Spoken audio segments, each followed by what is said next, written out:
put the ethic before the ethnic. Just step back from your rightful and passionate loyalty to Jewish people and Jewish institutions. Step back from that.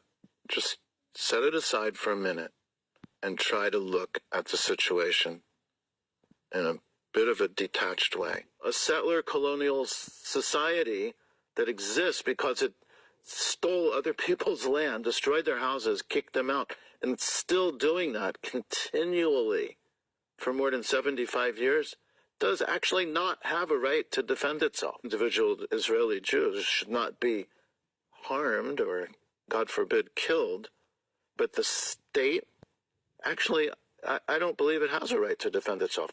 And I'm just using that as an example of something that's kind of common parlance, or people just say it. We hear claims about Israeli women being raped by members of Hamas. There's never one example, like I can say very confidently, that didn't happen. Even, there have been 4 hostages released, a mother and daughter, maybe 2 weeks ago, 2 elderly women about a week ago.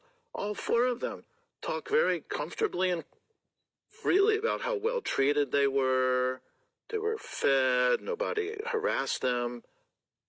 Not only that, but even in Israel, they have been shut down. And their government is actively contradicting what they say about their own personal experience. There was a woman who survived the attack on Kibbutz Be'eri. Her first name was Yasmin, I forget her last name. She survived it.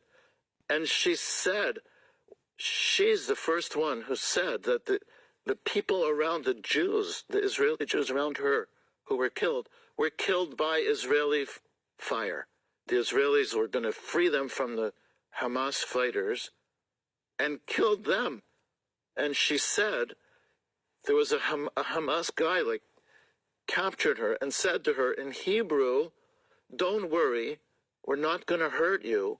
We just want to take you as a hostage." And nobody hurt her. And then she escaped. She said that in Hebrew. It was in the Israeli media. It's of her talking. I understand Hebrew. That's what she said. But the story is how brutal and savage and uncivilized and dangerous and civilization needs to defeat them.